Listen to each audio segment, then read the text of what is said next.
गीताकार ने कहा, अर्जुन तू कर्म कर। अखिल ब्रह्मांड का नायक जो निर्गुण निराकार था, सगुण साकार होके प्रकट हुआ, हम गीता को छोड़ के वो दुनिया भर की सबकी मान रहे हैं। और गीता में जो कृष्ण ने बोला है वो सारे के सारा चरितार्थ हुआ मेरे ऊपर। तब मुझे पता चला कि गीता को साधक संजीवनी क्यों कहा जाता है।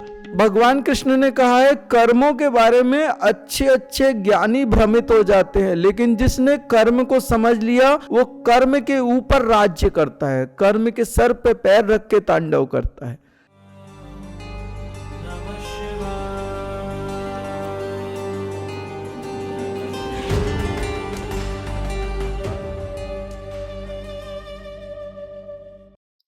कब के बिछड़े कहाँ आके मिले कब के बिछड़े कहाँ आके मिले। माया ने एक बहुत बड़ा षड्यंत्र किया कि समय के साथ तुम्हें भुला दिया सब कुछ। जो हिसाब किताब है वो तो है, तो तुम्हारे सब कॉन्शियस में है, लेकिन उस पे एक लेयर डाल दी, तुम वहां तक जा नहीं सकते। वो बहुत बड़ा षड्यंत्र कर दिया। अगर माया वो षड्यंत्र ना करती तो तुम अपने पास्ट को देख पाते और वर्तमान को समझ पाते और भविष्य की तैयारियां कर पाते। लगभग तुम्हारी आधी से ज्यादा मुसीबतें तुम्हारे समझ में आ जाती थी, सिर्फ अगर तुम अपना पास्ट ना भूलते तो, या तुम अपने पास्ट तक पहुंच पाते तो जिंदगी बहुत सुलझ जाती और आपकी समझ उसमें एक क्वालिटी होती। फिर आप ये नहीं कह सकते थे कि परमात्मा तूने मेरे साथ ऐसा क्यों किया। वो सवाल खत्म हो जाता था।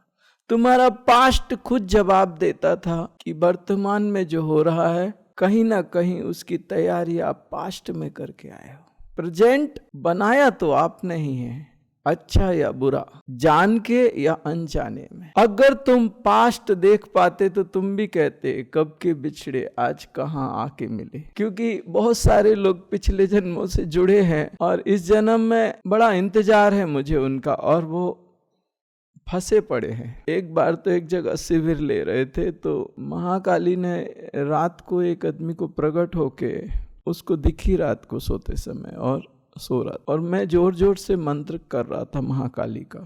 उसके बाद में वो दूसरे दिन मेरे से आके पूछता है कि ये क्या है। क्या बताऊं अब उसे, और क्या है। इतना देख के भी जो ना समझे उसको अब क्या बताऊं और क्या है।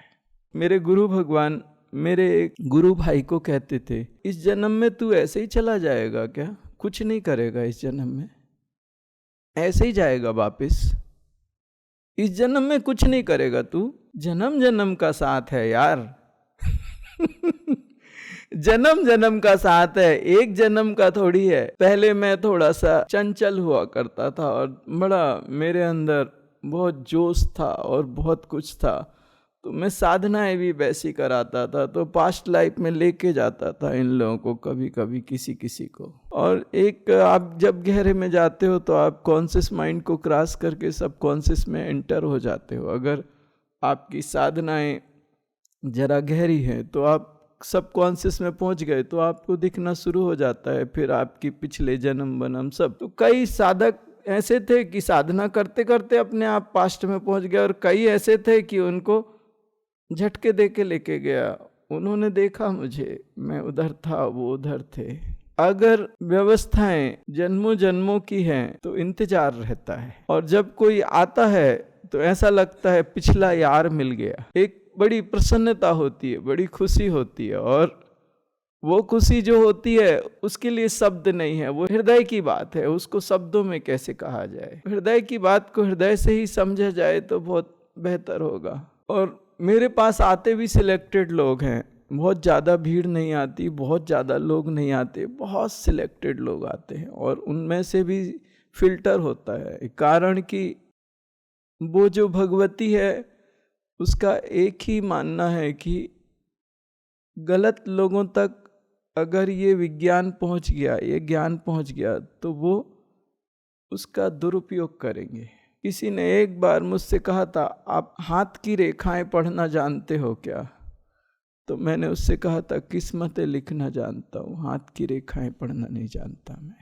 मैं किस्मतें लिखता हूँ, और जब मैं लिखता हूँ तो कोई नहीं मिटाता। ये पढ़ने वढ़ने में क्या है, भीड़ पड़ी है, लोग धक्का मुक्की कर रहे हैं। अरे बाबा, अपन भीड़ में चलने वाले नहीं हैं, अपन तो वो हैं जो अपना रास्ता खुद बनाते हैं, और हमारी राहें भी अलग हैं, और हमारे कार्य भी अलग हैं, और हमारी प्राप्ति भी अलग है। उन छोटी छोटी गलियों में कब घुसे हैं? हम तो हाईवे पे चलने वाले लोग हैं, हमने छोटी गलियों में घूमना नहीं सीखा, हम तो हाईवे पे उड़ने वाले लोग हैं। कब झुके हम जिंदगी के सामने ना।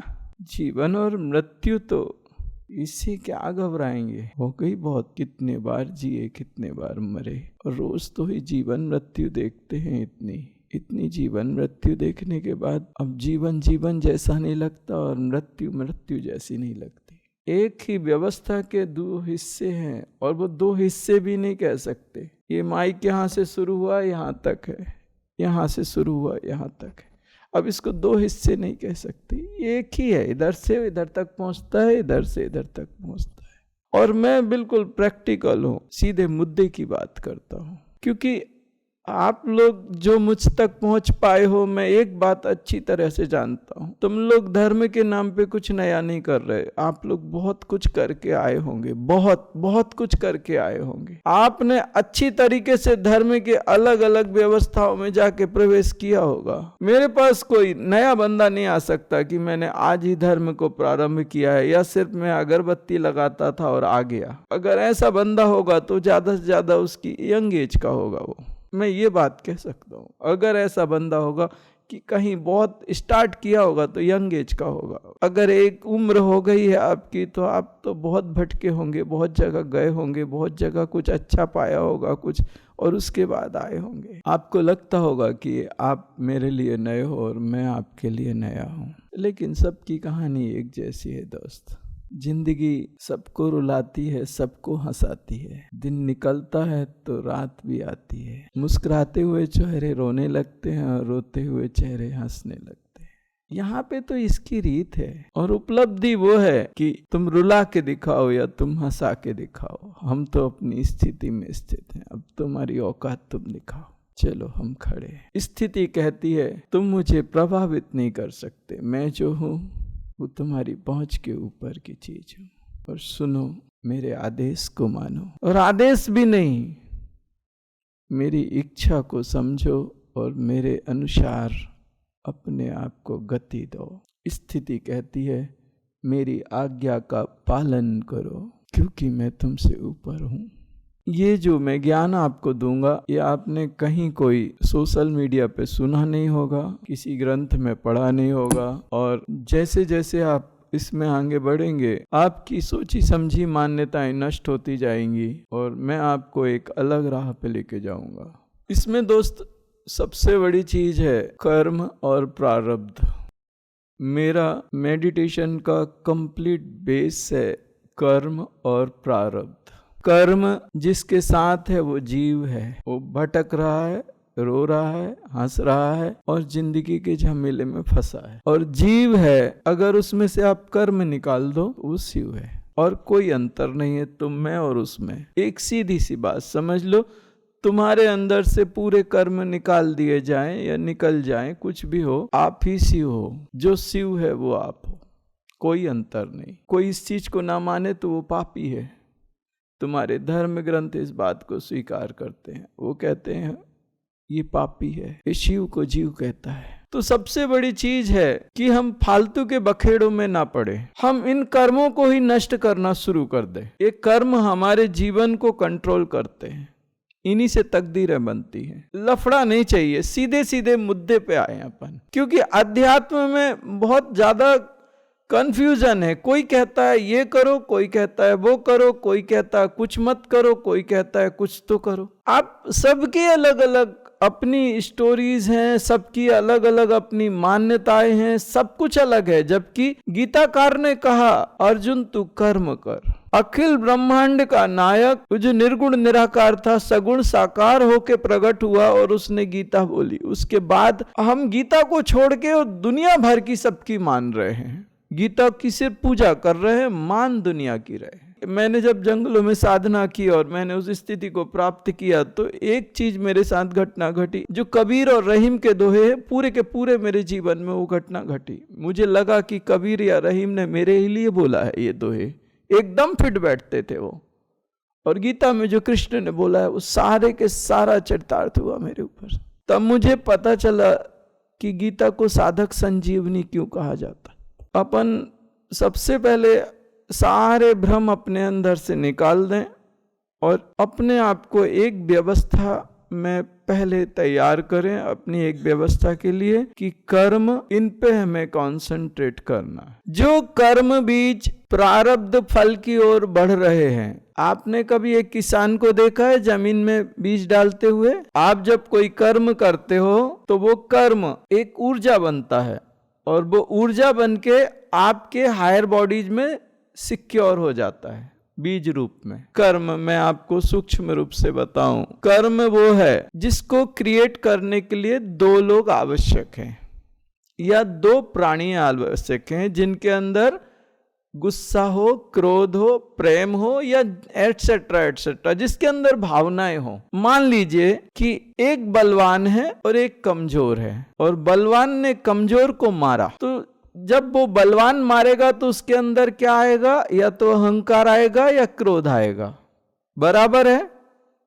कुछ तो होगा, तभी तो मारा उसने। तो एक इसके अंदर से क्रोध आया या अहंकार आया, ये नेगेटिव है कि पॉजिटिव है? नेगेटिव। अब जिसको मारा वो धाड़ करके मारा, तो वो खुश होगा कि दुखी होगा? तो दो नेगेटिव एनर्जी जब मिलती हैं तो एक नेगेटिव कर्म बनता है। वो नेगेटिव कर्म ये नहीं देखता कि किसकी गलती है किसकी गलती नहीं, वो दोनों के अंदर उतनी ही इंटेंसिटी से बराबर बराबर वो ऊर्जा उसके शरीर में, हायर बॉडी में रख जाती है। वो एक हो गया कर्म बीज। अब इसी में आप, कोई व्यक्ति दुख और पीड़ा से भरा है और आपने उसकी मदद कर दी, तो जब आप मदद करोगे तो आपके अंदर से एक पॉजिटिव एनर्जी निकलेगी, उसके अंदर भी एक पॉजिटिव, तो वो एक पॉजिटिव कर्म बन गया, वो भी दोनों के अंदर रखा गया। ये दो उस कर्म से बंध गए। अब तीसरा जो उस कर्म को कहता है बड़ा अच्छा किया यार, बड़ा अच्छा आदमी है, तो जितना ये कर्म उन दोनों के अंदर रखा था वो तीसरे के अंदर भी चला गया। या तो मारा मारी हुई और तुमने जजमेंट दिया, तो जितना उनके अंदर कर्म है उतना जो जजमेंट दे रहे हैं उन सब के अंदर वो कर्म उतनी ही इंटेंसिटी से रखा जाएगा। इसी को कहते हैं चित्रगुप्त। वो क्या करता है? तुम्हारे कर्मों का लेखा जोखा लिखता है। बिल्कुल वैसे जैसे ये कैमरा है, ये कैमरा मेरी वीडियो निकाल रहा है, इस चित्र को क्या कर रहा है? गुप्त कर रहा है। ये इतना बड़ा जो चल रहा है, इस वीडियो को क्या करेगा? एक चिप में डाल देगा, इतनी सी। ये जो चित्र चल रहा है इसको क्या कर दिया उसने? गुप्त कर दिया, सूक्ष्म कर दिया, बराबर है? ऐसे ही वो जो घटना आपके जीवन में घटी है उसको सूक्ष्म करके आपकी हायर बॉडी में डाल दिया जाए, उसका एक सिस्टम है चित्रगुप्त। वो कोई इंसान या देवता नहीं है, समझे?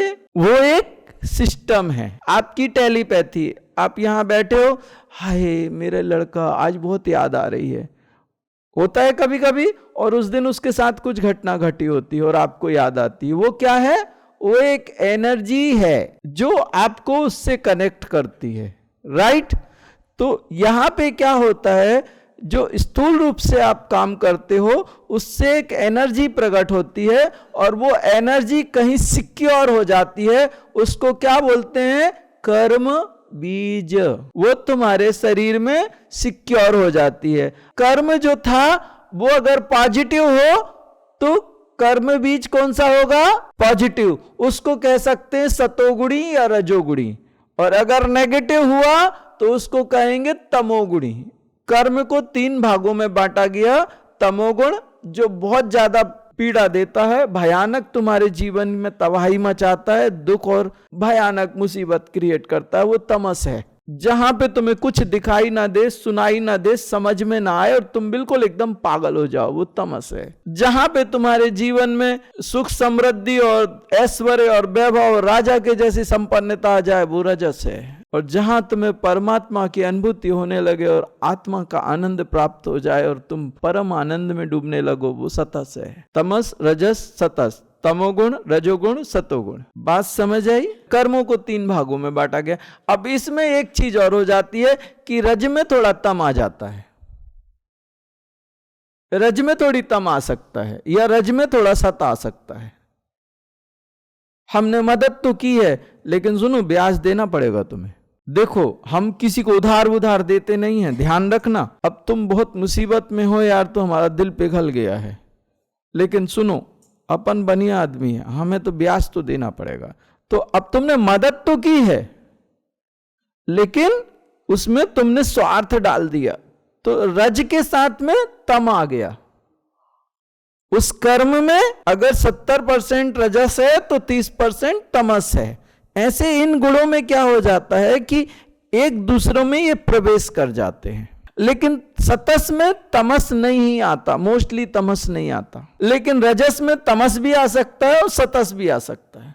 आप उससे ब्याज भी मांग सकते हो और आप उससे कह सकते, भाई अगर तेरे पास हो तो दे देना यार, नहीं हो तो जान दे यार, तू भाई है मेरा, यार है यार, तू मेरा, तेरे लिए जान हाजिर है यार, तू क्या बात करता है पैसे की, जान दे यार, होगा तो दे देना। तो ये सतस आ गया ना इसमें। इंसान तो कहीं भी झुक सकता है, इधर भी और इधर भी, बरोबर है ना। मोहब्बत वो है कि जो हजारों किलो के फासलों को मिटा दे और मिला दे। अगर दिलों में सच्ची मोहब्बत हो तो फिर सब संभव है। मोहब्बत कभी खुदा को भी झुका दे, मोहब्बत वो है।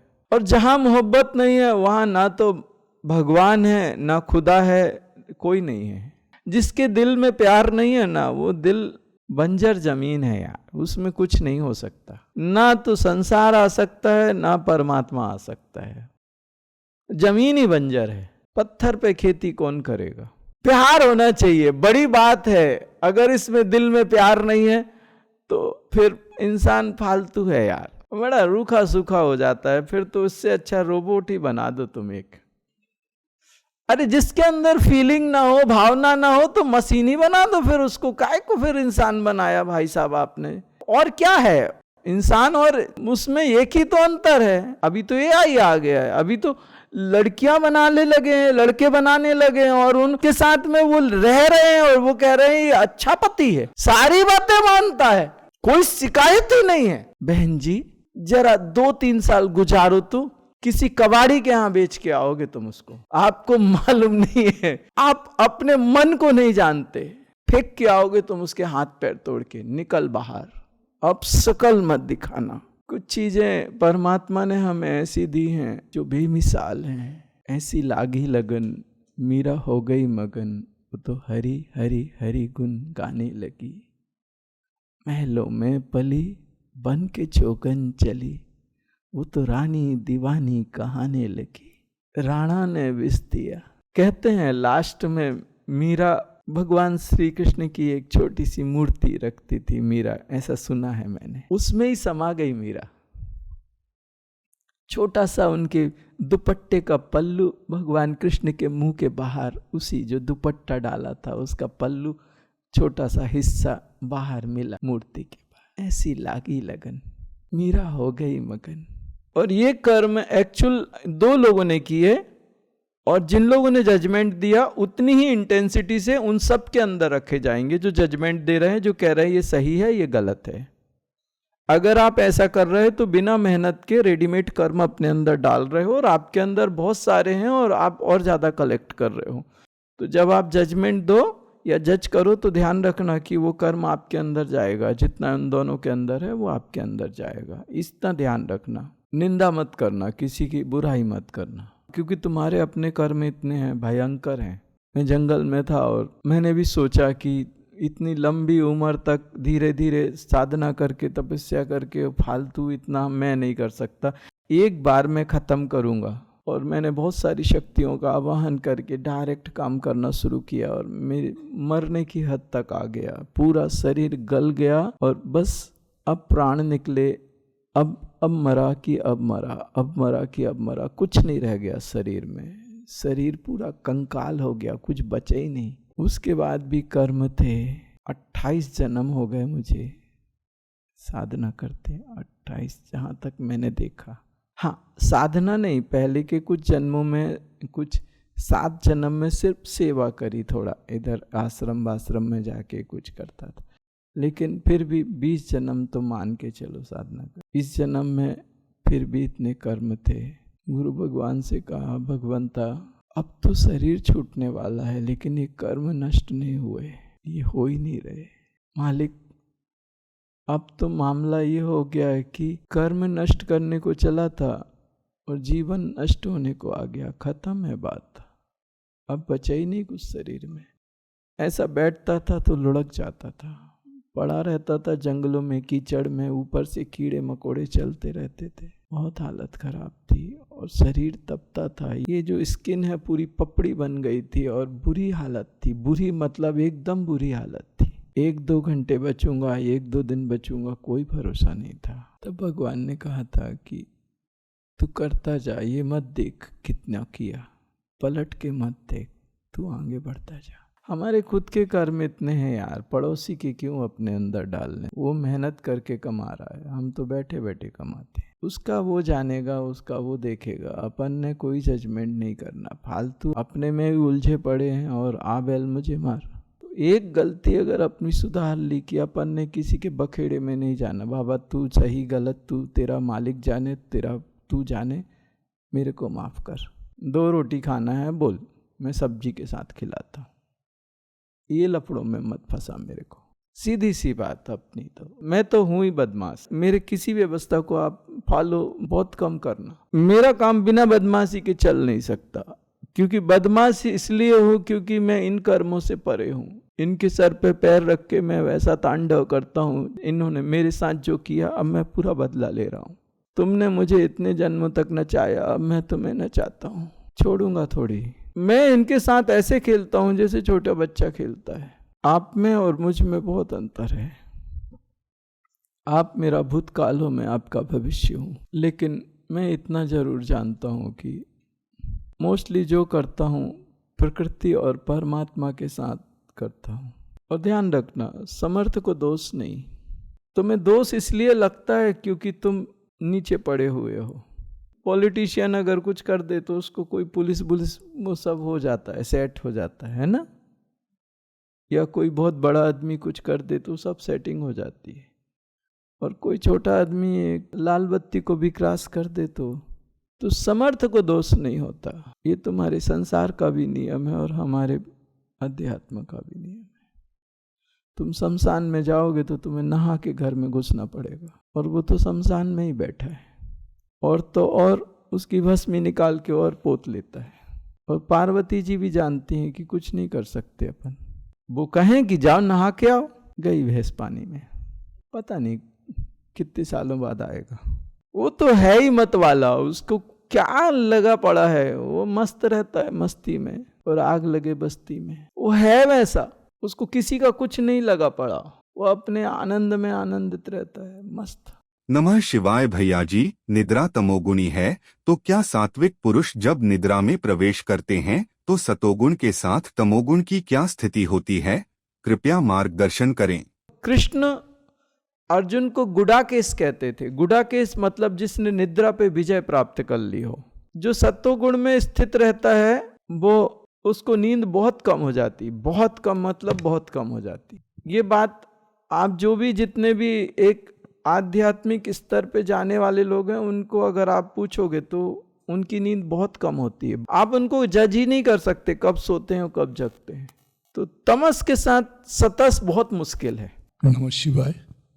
मेरा प्रश्न था, सत्व के ऊपर कर्म क्या है? सत्व के ऊपर गुणातीत अवस्था है, तीनों गुणों के ऊपर आत्मा है। जो निष्काम कर्म है, जैसे किसी ने मांगा दे दिया और उससे कोई उपेक्षा नहीं किया, जे वो मुझे वापस करे, उसका मर्जी, वो करे ना करे, उसका कर्म है। कर्मों को 3 भागों में बांटा है गीता ने। एक सकाम कर्म, आप किसी लाभ की उम्मीद से जब कोई कर्म करते हो, जैसे व्यापार करते हो या जो भी कर्म आप लाभ की उम्मीद से कर रहे हो, वो कर्म सकाम कर्म होता है। निष्काम कर्म मतलब सेवा, आपकी कोई लाभ नहीं है उससे, किसी भी प्रकार के बिना लाभ की इच्छा से आप जो काम करते हो वो निष्काम कर्म। और मैं अपने शरीर से बाहर निकल जाऊं और ये शरीर कोई काम करे, इसको कहते हैं विकर्म। मैं अपने शरीर के बाहर निकल गया और अपने शरीर को देख रहा हूं, वो शरीर जो काम कर रहा है वो विकर्म है, वो लगता ही नहीं है। जैसे मैंने अभी बोला ना, मैं इन कर्मों के परे हूं, मैं शरीर के बाहर निकल के और इस शरीर से जो करा लेता हूं, मैं फिर उस कर्म को कहता हूं उसको पकड़। मैं कर ही नहीं रहा, लेकिन मेरी मर्जी से हो रहा है, लेकिन मैं नहीं कर रहा, पकड़ तू उसको। वो शरीर उसको क्या पकड़ेगा? शरीर तो वो पंचभूत है, उसमें कहां से कर्म लगेगा? कर्म तो आत्मा से चिपकने की कोशिश करता है, वहां पे वो सिस्टम पूरा टूट जाता है। उसको कृष्ण विकर्म बोलता है। करते हुए भी ना करे, वो कहता है योगी खाते हुए भी नहीं खाता, सोते हुए भी नहीं सोता, मारते हुए भी नहीं मारता। वो कहता है अगर ब्राह्मण मारे तो पिट लेना, क्योंकि वो मारते हुए भी नहीं मारता। कर्म उसको लगता ही नहीं है, वो बाहर निकल जाता है शरीर के। तुम किसको रिस्पॉन्सिबल बनाओगे भाई? अगर आज एक पुलिस वाला है, वो सीसीटीवी देखेगा, इसने इसको चाकू मार दिया, तो वो किसको पकड़ेगा? जिसने चाकू मारा है, फोटो देखेगा।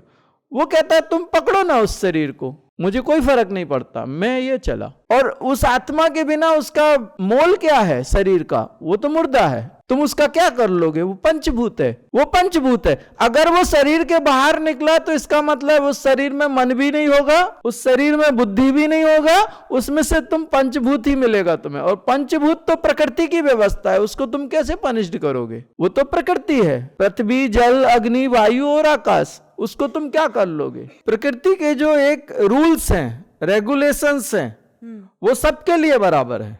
उनमें क्या कहते हैं? भावना प्रधान है। जब तुम कोई कर्म कर रहे हो उसमें भावना प्रधान है। एक सैनिक बॉर्डर पे 10 लोगों का मर्डर कर दे, 100 लोगों का मर्डर कर दे, उसको मेडल मिलता है। वही सैनिक बीच में बाजार में आके किसी को चाकू मार दे, उसको जेल में डाल देते। कर्म एक ही है, बॉर्डर पे 100 लोगों को मारेगा, उसको मेडल मिलेगा, और यहां पे किसी को जरा चाकू भी मार दिया, एक थप्पड़ भी मार दिया, उसको जेल में डाल दोगे आप। इसके पीछे क्या है? भावना क्या है उसकी? भावना अगर शुद्ध है आपकी, इंटेंशन आपका, तो आप बच गए। और यहां तो भावना है ही नहीं, इसके अंदर भावना होना सब जला के राख हो जाता है, कुछ नहीं बचता इसमें। भावना के लिए मन होना चाहिए। वो मन क्या किया उस योगी ने? बुद्धि में भीतर प्रवेश करा दिया, मन को बुद्धि के भीतर प्रवेश करा दिया और बुद्धि को परमात्मा में ढकेल दिया, खत्म। अब तुम ढूंढते बैठो भावना मैडम को, तुम पागल हो जाओगे। मैडम गई कहां? अस्तित्व ही खत्म हो गया मैडम का। राम कृष्ण हरि, जय जय राम कृष्ण हरि। बात समझ आ गई ना? इसमें भगवान कृष्ण ने कहा है कर्मों के बारे में अच्छे अच्छे ज्ञानी भ्रमित हो जाते हैं, लेकिन जिसने कर्म को समझ लिया वो कर्म के ऊपर राज्य करता है, कर्म के सर पे पैर रख के तांडव करता है। यहाँ पे बहुत भ्रम होते हैं, यहाँ पे बहुत कुछ होता है। नमः शिवाय भैया जी। हमारे जीवन में जब हम अपने कर्तव्यों का निर्वाह करते हैं तो कभी कभी क्रोध करना पड़ता है, जिस वजह से कर्म उत्पन्न होते हैं। क्या इसका कोई उपाय है भैया जी? कृपया मार्गदर्शन करें। मैंने आपको बोला भावना, अच्छा, आपका इंटेंशन क्या है, बराबर। उसके ऊपर डिपेंड होता है कि वो तमस है, रजस है, सतस है या विकर्म है। आप अपने बच्चे को डांटते हो, अगर उसमें आपके अंदर उस समय क्रोध नहीं आया तो वो कर्म नहीं बनता, और अगर तुमने क्रोध आ गया तो बन गया कर्म। और नियत कर्म जो करने ही होते हैं वो तो ऑटोमेटिक जमा होते जाएंगे कि होंगे पक्का। तुम श्वास ले रहे हो वो भी कर्म है, तुम्हारा हार्ट पंप कर रहा है वो भी कर्म है। तुम चाहो या ना चाहो कर्म तुम्हारे शरीर से होंगे, और कर्म होंगे। कर्म एक बंधन है, बंधन सोने का हो, लोहे का हो या चांदी का हो, बंधन बंधन है। सतस भी बंधन है। सतो कर्म जो है समाधि का आनंद, साधना की इच्छा, ये भी बंधन है, वहां पे भी तोड़ा जाएगा। तो इसमें क्या हो जाता है कि आखिरी में जब तक आप शरीर के बाहर ना निकलो, शरीर के बाहर निकल के डुअलिटी ना आए तुम में और आत्मा में, तुम ये ना देख लो कि ये दूसरा है और मैं दूसरा हूं, तब तक कर्म तुम्हें खाएगा, तब तक तुम मुक्त नहीं हो सकते। जीते जी तुम शरीर के बाहर निकल जाओ और तुम देख लो कि ये शरीर है और मैं शरीर नहीं हूं, तो तुम उस दिन कहोगे वो कर रहा है, मैं नहीं कर रहा। और जिस दिन तुमने कह दिया शरीर के बाहर निकल के ये कर रहा है, मैं नहीं कर रहा, उस दिन तुम उससे मुक्त हो जाओगे। अब वो शरीर कर रहा है, तुम शरीर को पकड़ो, मेरे ऊपर उंगलियां नहीं उठनी चाहिए, डुअलिटी आनी चाहिए। भगवान ने उसको शरीर और शरीरी बोला है, शरीरी मतलब आत्मा और शरीर मतलब देह, इसमें डुअलिटी आनी चाहिए। अभी डुअलिटी नहीं है। ज्यादातर साधु आप देखो सफेद बाल होंगे, कारण एक है कि एक बार तुम शरीर के बाहर आए, फिर ये शरीर आपस में वैसे सेट नहीं होते, और जब वो सेट नहीं होते तो उनकी एनर्जी बराबर फ्लो नहीं होती, एक दूसरे में कन्वर्ट नहीं होती प्रॉपर, और शरीर 1 साल में बुढ़ा हो जाता है, पूरे सफेद सफेद बाल हो जाएंगे, पूरे शरीर गिरना शुरू हो जाएगा। ये किचकिच में मत पड़ना, जब सही समय होगा तब गुरु अपने आप करता है, पूरे शरीर टूट जाता है, कोई मतलब नहीं होता, और काम बाकी रहते हैं और शरीर टूट जाता है, मतलब नहीं है। तो जब काम उतने उस लेवल तक कंप्लीट हो जाएं, कर्म उतने लेवल तक कंप्लीट हो जाएं, वो एक सिस्टम ठीक है, लेकिन काम बाकी है और शरीर टूट गया तो फिर तो राम कृष्ण हरि, वो गलत हो जाएगा। हमारे यहाँ पे क्या होता है, अपन चक्रा मेडिटेशंस हैं और शक्ति की साधना वाले हैं, शिव और शक्ति दोनों चलती हैं, और मेरे साथ आपको पूरी व्यवस्थाएं मिलेंगी। मतलब मेरे साथ गायत्री भी मिलेगी, शैव्य भी हूँ मैं, वैष्णव भी हूँ, और मैं शाक्ते भी हूँ, और बहुत सारी चीज़ें, अघोर भी मिलेगा मेरे साथ, और सब अच्छे मिलेंगे, एक स्तर के मिलेंगे, सब मिलेगा मेरे साथ, पूरे साफ सुथरी व्यवस्थाओं में और एक लेवल पे मिलेंगे।